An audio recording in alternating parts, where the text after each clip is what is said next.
খেলা চলছে বিশ্বজুড়ে। ফুটবল ক্রিকেট ছাড়াও খেলার রয়েছে এক দীর্ঘ ফর্দ। শুধু ফলাফল নয়, গত, আজ এবং আগামীর খেলাকে প্রেস বক্স থেকে আমরা দেখতে চাই ভিন্ন চোখে। সেই দেখাটাই দেখতে পাবেন এখন মাঠে। স্বাগত সবাইকে আজকের এখন মাঠের আয়োজনে। সঙ্গে আছি আমি আরিফুল ইসলাম সাহাব। তবে সেই খবরগুলোর মধ্যে সবচেয়ে বাংলাদেশের ক্রিকেটে এই মুহূর্তে একেবারেই যদি আলোচিত, সমালোচিত কিংবা অবশ্যই নেতিবাচক দিক বলি বাংলাদেশ ক্রিকেটের, সেই অভিযোগগুলো যেগুলো উঠেছে বিগত কয়েকদিন ধরে, সেই বিষয় নিয়ে আলোচনা করার জন্য আজকে আমাদের সঙ্গে আছে আমাদের সহকর্মী জোবায়ের আহমেদ। তাকে স্বাগত জানাবো। তবে আলোচনার বিষয় সেটা আপনাদের সাথে একটু শেয়ার করে যেতে চাই।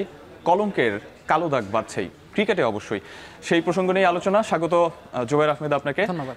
আমরা বেশ কয়েকদিন ধরেই, বিগত 3-4 দিন ধরেই আমরা দেখছি যে বাংলাদেশ ক্রিকেটে, বিশেষ করে নারী উইংয়ের যদি কথা বলি, সেই জায়গায় প্রথমে বাংলাদেশ নারী উইংয়ের বা জাতীয় নারী ক্রিকেট দলের যিনি সাবেক অধিনায়ক ছিলেন জাহানারা আলম, পেস বোলিং দিয়েই যাকে আমরা চিনেছি, তাদের পেস বোলিংয়ের নেতৃত্বেই বা তাদের নেতৃত্বেই বাংলাদেশ এশিয়া কাপের ট্রফি জিতেছিল প্রথমবারের মতো।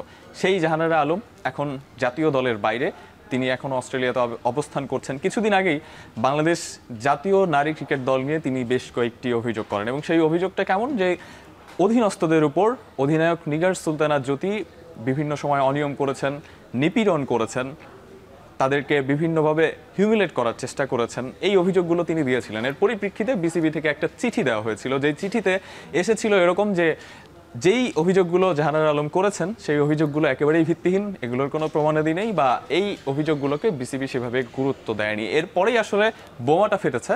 সেই বোমাটা হলো একটা ইন্টারভিউতে জাহানারা আলম, তিনি সেখানে তার অশ্রুসিক্ত মুখাবয়ব দেখেছি, আমরা অশ্রুসিক্ত স্বীকারোক্তি দেখেছি, অভিব্যক্তি দেখেছি, যেই অভিব্যক্তিতে তিনি ফুটিয়ে তুলেছেন বা অভিব্যক্তিতে তুলে ধরেছেন সেই সময়ে 2021, 22, 23 ওই সময়টাতে তিনি যখন জাতীয় দলের যাওয়া আসার মধ্যে ছিলেন, সেই সময়টাতে যিনি নির্বাচক ছিলেন, ম্যানেজার নির্বাচক ছিলেন নারী উইংয়ের, মঞ্জুরুল ইসলাম মঞ্জু, তার বিরুদ্ধে তিনি যৌন নিপীড়নের একটা অভিযোগ তোলেন, এবং এরপরেই আসলে ক্রিকেট আঙ্গনে তোলপাড় শুরু হয়ে যায়, এবং এটা নিয়ে বিসিবিও নড়ে চড়ে বসে। তো পরবর্তীতে সেটা ক্রিকেট আঙ্গনকে যেভাবে আসলে অবশ্যই একটা কলঙ্কের দাগ এসেছে, সেই বিষয়টাকে আপনার দৃষ্টিকোণ থেকে আপনি কিভাবে দেখছেন?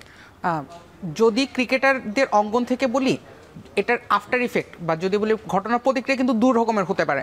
প্রথম কথা হচ্ছে, প্রথম যে অভিযোগটা এসেছিল নিগার সুলতানা জ্যোতির উপরে, এবং ড্রেসিং রুমের দলীয়করণের যে অভিযোগটা, যে নিগার সুলতানা যদি কিছু মানুষকে, কিছু খেলোয়াড়দেরকে নিজের ব্যক্তিগতভাবে ব্যবহার করছেন এবং ব্যক্তিগতভাবে স্বার্থভাবে ড্রেসিং রুমের পরিবেশ বাড়ি করছেন, এটা কিন্তু বাংলাদেশ ড্রেসিং রুমের কালচার আমরা যেটা পুরুষ ক্রিকেটে দীর্ঘদিন ধরে দেখেছি, 2023 বিশ্বকাপ এবং 23 বিশ্বকাপ পরবর্তী সময়গুলোতে ড্রেসিং রুমের অস্থিরতা কিন্তু সবসময় ক্রিকেটারদের পারফরমেন্সকে খাটো করে দেয় এবং সেটাকে 2023 বিশ্বকাপে আমরা গিয়েছিলাম খুবই প্রমিজিং একটা দল হিসেবে, কিন্তু 2023 বিশ্বকাপে আমরা আমাদের সেভাবে ভালোভাবে কাটেনি। নারী ক্রিকেটও যদি ঠিক একই চিত্রটা ধরা যায়, তাহলে বলা যেতে পারে নারী ক্রিকেটের যে উত্থানের স্বপ্নটা আমরা দেখেছিলাম সেটা এখান থেকে ঝরে যাওয়াটা শুরু হতে পারে।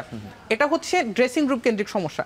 আর দ্বিতীয় যে সমস্যাটার কথা এসছে, যৌন নিপীড়ন যে অভিযোগটা এসছে নির্বাচনের কাছ থেকে, এখন টিভির সঙ্গে মোহাম্মদ মিথুনের কথা হচ্ছিল, কোয়াবের সভাপতি, তিনি একটা জিনিস বলছিলেন যে এই ধরনের অভিযোগটা যদি সত্য প্রমাণিত হয়ে যায়, এখনো বিষয়টি তদন্তাধীন, আরও 15 দিন আমাদের হাতে সময় আছে, যদি এই বিষয়টি সত্য প্রমাণিত হয় তাহলে দেশের নারী ক্রিকেটটাই কিন্তু একটা হুমকির মুখে পড়বে। আমি আজকের দিনের যেটা হচ্ছে সেটা একটা বিতর্কিত অধ্যায় অবশ্যই, কিন্তু এমন একটি সিচুয়েশনে পড়ে আমাদের যে খেলোয়াড় উঠিয়ে আনার প্রক্রিয়া, নারী ক্রিকেটাররা বেশিরভাগ সময় একটা পারিবারিক এবং একটি ব্যক্তিগত স্ট্রাগল করে তারপর নিজেদেরকে এই সমাজে ক্রীড়াবিদ হিসেবে প্রতিষ্ঠিত করেন। কোনো কারণে যদি এই অভিযোগটি সত্যি হয়ে যায়, যেখানে নারীর নিরাপত্তাটাই বিঘ্নিত, তাহলে ক্রিকেটার উঠিয়ে আনার প্রক্রিয়াটাতে একটা বাধা পড়বে। কোনো পারিবারিকভাবে একজন নারী ক্রিকেটারকে তখন কিন্তু সেই সমর্থনটা দেওয়া হবে না যে তুমিও জাতীয় পর্যায়ে গিয়ে ক্রিকেট খেলতে পারো। আফটার ইফেক্ট যদি চিন্তা করি তাহলে কিন্তু দুইভাবে হতে পারে, যেটা শুধুমাত্র বাংলাদেশের আজকের দিনের সমস্যা না। জাহানারা আলমের যে অভিযোগটা এসছে সেটা যদি সত্য প্রমাণিত হয় তাহলে শুধুমাত্র আজকের দিনের জন্য না, আগামী 10 থেকে 15 বছরের জন্য বাংলাদেশ ক্রিকেট একটা বড় ধরনের অন্ধকার পর্যায়ে পার করবে। এখান থেকে উত্তরণ কীভাবে করবে সেটা বিসিবি এবং বিসিবি কর্তা ব্যক্তি যারা আছেন তারা ভালো জানেন, কিন্তু যে অভিযোগের যে সুস্পষ্ট জায়গা আছে। আরেকটা জিনিস এখানে লক্ষণীয়, মঞ্জুর ইসলাম মঞ্জু এই মুহূর্তে কাজ করছেন চীনে নারী ক্রিকেট দলের কোচ হিসেবে। যদি এই অভিযোগ সত্য হয় তাহলে বৈশ্বিক অঙ্গনে কিন্তু বাংলাদেশের একটা প্রচণ্ড রকমের নেতিবাচক প্রক্রিয়া শুরু হবে। আমরা জানি বর্তমান বোর্ড সভাপতি আমিনুল ইসলাম বুলবুল, তিনি এর আগে আইসিসির হয়ে এশিয়ার বিভিন্ন দেশে ক্রিকেটকে প্রসারের কাজটা করেছিলেন। আমিনুল ইসলাম বুলবুলের সেই ইমেজটা কিন্তু বাংলাদেশকে অনেকভাবে সাহায্য করেছে। আজকে আমরা চিন্তা করতে পারি অ্যালেক্স মার্শাল হয়তো বা বিসিবিতে যুক্ত হয়েছেন অ্যান্টি করাপশন ইউনিটের জন্য, আমরা হয়তো বা চিন্তা করতে পারি টনি হ্যামিং বিসিবিতে এসছেন। এর পুরো প্রসেসটা কিন্তু শুরু হয়েছিল আমিনুল ইসলাম বুলবুল সভাপতি হওয়ার পর। সুতরাং তার একটা বৈশ্বিক যে পরিচিতি, সেটার একটা সুফল বাংলাদেশ ক্রিকেট ইতিমধ্যে পাওয়া শুরু করেছে, বা হয়তো আমরা সামনে কয়েক মাসে দেখতে পাবো। ঠিক একই রকমের যদি একটি নেতিবাচক ব্যাপার, বিশেষ করে নারী ঘটিত এরকম একটি নেতিবাচক জিনিস যদি মঞ্জুর ইসলাম মঞ্জুর বিপরীতে উঠে যায়, সেটা যদি চীন থেকে শুরু হয়, বাংলাদেশ ক্রিকেটের কিন্তু শুধুমাত্র নারী ক্রিকেট থেকে যদি অভিযোগটা শুরু হচ্ছে, কিন্তু এটার প্রভাব পুরুষ নারী দু জায়গাতেই পড়তে পারে। জুবাইর, আপনি বলছিলেন জাহানার আলমের কথা, এরপরে রুমানা আহমেদ তিনি কিন্তু ইন্টারভিউ দিয়েছেন, রেশমি আক্তার আদুরি তিনিও কিন্তু আবার অভিযোগ তুলেছেন। সেই অভিযোগটা নাজমুল আবেদিন ফাহিমের দিকেও কিছুটা আঙুল তোলে, এবং একই সঙ্গে আমাদের হাতে দুটো চিঠি এসেছে, যেই চিঠিটা এই বছরের শুরুর দিকে মিরপুর মডেল থানায় একটা অভিযোগ দায়ের করা হয়েছিল, পরবর্তীতে এনএসসির কাছে কিন্তু একটা চিঠি এসেছে। সেই প্রসঙ্গগুলো নিয়ে আলোচনা করব, তবে একটা আমাদের আজকের আলোচ্য বিষয় কলঙ্কের দাগ বাড়ছেই। আর এই বিষয়ে আলোচনা করার জন্য আজকে আমাদের সঙ্গে ভার্চুয়ালি যুক্ত হবেন নারী ক্রিকেট ক্লাব অ্যাসোসিয়েশনের আহ্বায়ক MR মনিরুজ্জামান। জুবাইর, আপনি তো আমাদের সঙ্গে আছেনই, আমরা MR মনিরুজ্জামান আমাদের ভাই আমাদের সঙ্গে আছেন, যিনি নারী ক্রিকেট ক্লাব অ্যাসোসিয়েশনের আহ্বায়ক হিসেবে আছেন। মনির ভাই, বিগত কয়েকদিন ধরে নারী ক্রিকেটের বিভিন্ন বৈষম্য দুর্নীতি নিয়ে কথা হচ্ছে, কিন্তু আপনাদের এই যুদ্ধটা তো অনেক আগে থেকেই শুরু হয়েছিল। আমি দেখলাম জানুয়ারি মাসের 1 তারিখে আপনারা মিরপুর মডেল থানায় একটা অভিযোগ দায়ের করেছিলেন। সেখানে নাজমুল আবেদিন ফাহিম সহ আরও যারা দায়িত্বরত ছিলেন, এর আগে নারী উইংয়ের দায়িত্বে ছিলেন, তাদের বিরুদ্ধে অভিযোগ ছিল। এবং পরবর্তীতে যদি ভুল করে না থাকি, তাহলে সেপ্টেম্বর মাসের 27 তারিখে আপনারা এনএসসিতেও একটা চিঠি দিয়েছিলেন, যেখানে অনূর্ধ্ব 19 নারী ক্রিকেটের যেই বয়সভিত্তিক যেই দুর্নীতিটা, সেই দুর্নীতির প্রসঙ্গগুলো এসেছে। এবং নারী ক্রিকেটারদের সাথে নাজমুল আবেদিন ফাহিমের নানান মানে কুপ্রস্তাব বা এই ধরনের প্রসঙ্গগুলোও কিন্তু উঠে এসেছে। মানে একটু কি বিস্তারিত আমাদেরকে বলবেন বিষয়গুলো? ধন্যবাদ এখন টিভিকে। যে আসলে আমরা নারী ক্রিকেট ক্লাব নিয়ে যখন কাজ করি, আমাদের যেহেতু আমাদের ক্লাবগুলির কোনো কাউন্সিলর নাই, তারপরে আমরা কিছু নারীদের বৈষম্য নিয়ে নারী ক্লাব নিজে বৈষম্য একটা আন্দোলন করলাম, আমরা লীগ বর্জন করেছি। হ্যাঁ, এগুলি করার পরে কিছু আসলে আমরা কোনো বোর্ড থেকে কোনো সুরাহা পাইনি যে নারী ক্রিকেট ক্লাবগুলি যে আসলে এখানে বৈষম্য শিকার। যদি আপনি ক্লাবগুলি কিছু সম্মান করেন, তাহলে প্লেয়ারদেরকে সম্মান করা হবে, কিন্তু ক্লাবগুলি যদি আপনি মূল্যায়ন না করেন, তাহলে প্লেয়ারদেরকে এখানে মূল্যায়ন করবে কিভাবে? এটা হচ্ছে আমার ভাষ্য।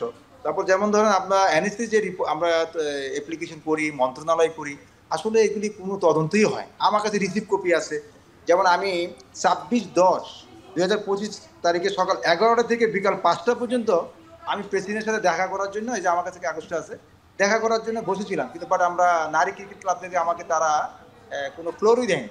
আমিনুল ইসলাম বুলবুল সাহেব, যে নারী ক্রিকেট ক্লাবের যে আমাদের দাবি দাবা ছিল এগুলি কথা বলার জন্য।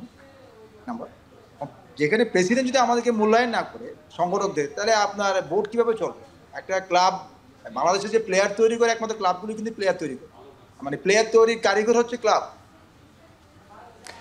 নাজমুল আবেদিন মনির ভাই, নাজমুল আবেদিন ফাহিমের একটা প্রসঙ্গ এসেছিল, যেই চিঠিটার কথা বলছিলাম, অনূর্ধ্ব 19 বিভাগের যেই ক্রিকেটটা, সেখানে যে অনিয়ম বা দুর্নীতি করেছেন, সেই বিষয়ে প্রসঙ্গে আপনার কাছে আবারও আসতে চাই। একটা ছোট্ট বিরতি নেব, বিরতির পরে আসবো, এবং স্পেসিফিকভাবে আমি নাজমুল আবেদিন ফাহিমের নারী ক্রিকেটের যে দুর্নীতি বা অনিয়ম, সেই বিষয়গুলো নিয়ে আসলে জানতে চাই, এবং সিইও কাছেও আপনারা চিঠি দিয়েছিলেন, সেই প্রসঙ্গগুলো নিয়েও একটু আসবো। সেই দর্শক, আমাদের সঙ্গে আছেন নারী ক্রিকেট ক্লাব অ্যাসোসিয়েশনের আহ্বায়ক MR মনিরুজ্জামান। মনিরুজ্জামান ভাই, আপনার সঙ্গে কথা হচ্ছিল নারী ক্রিকেট ক্লাবের বিভিন্ন অনিয়ম ও দুর্নীতি নিয়ে। স্পেসিফিকভাবে আমি নাজমুল আবেদিন ফাহিমের বিরুদ্ধে যে আপনাদের অভিযোগটা ছিল এবং সিইওর কাছে যে আপনারা জানিয়েছিলেন, সেখান থেকে আসলে কোনো ধরনের তাদের ফিডব্যাক পেয়েছিলেন কিনা, বা সেখান মানে তারা কোনো ইফেক্টিভ পদক্ষেপ নিয়েছিল কিনা? না, আসলে সিইও সাহেব তো এখানে কিছু করার নাই। আমরা তো যুব ক্রীড়া মন্ত্রণালয়ে উপদেষ্টা বরাবর আবেদন করছি, সচিবের বরাবর করছি, লিখিত আবেদন করছি, এনএসসি সচিব বরাবর করছি, নির্বাহী পরিচালক। তো তারা এই কাগজ পাওয়ার পরে তারা একটা এনএসসিতে একটা তদন্ত কমিটি দিয়েছে, মানে ক্রিকেট বোর্ডকে, যে তদন্ত করে আমাদেরকে জানান। কিন্তু এনএসসি তদন্ত করে এরা এখনো আজও জানাই নাই। অনূর্ধ্ব 19 যে বয়স ভিত্তিক যে 2 নাম্বারি করে যাদের বয়স বেশি তাদেরকে, বয়স কম তাদেরকে বাদ দিয়ে মনির ভাই, নাজমুল আবেদিন ফাহিম অনূর্ধ্ব 19 বিভাগে যেই মানে বেশি বয়স্কদের যে গ্রুপে নিয়ে আসলো, সেই বিষয়টা কি একটু ব্যাখ্যা করবেন? সেটা ব্যাখ্যা হচ্ছে এটা তো অবশ্যই সে যেহেতু ওমেন্সের চেয়ারম্যান ছিল নাজমুল আবেদিন ফাহিম সাহেব, তো এটা ওনার উপর তো অবশ্যই দায় আসবে। উনি যেহেতু ওমেন্সের চেয়ারম্যান, তাহলে নিশ্চয়ই উনি তো সবকিছু জানার পর তো উনি কোনো ব্যবস্থা নেয়নি।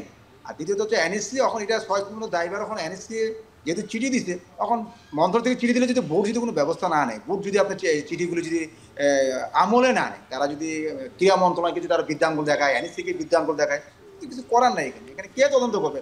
আমরা এনএসসি যদি ব্যাপারটা কি এরকম যে যে কোনো জায়গায় ইচ্ছা মতো স্বেচ্ছাচারিতা করেও বিসিবির পরিচালক হিসেবে নির্বাচিত হওয়া যায়, কাজ করা যায়, বিষয়টা কি এরকম? আপনাদের কাছে কি এরকমই লাগে? মানে নারী ক্রিকেটের জন্য কি এটা অশনি সংকেত নয়?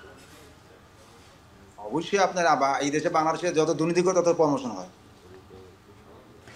মনিরুজ্জামান ভাই, আমাদেরকে সময় দেওয়ার জন্য অনেক অনেক ধন্যবাদ। আজকে সময় স্বল্পতার কারণে খুব বেশিক্ষণ আমাদের আলোচনা দীর্ঘায়িত করতে পারছি না। আবারও যুক্ত হবো আপনার সঙ্গে অন্য কোনো এখন মাঠের শোতে। জুবাইর, আপনাকে অনেক ধন্যবাদ।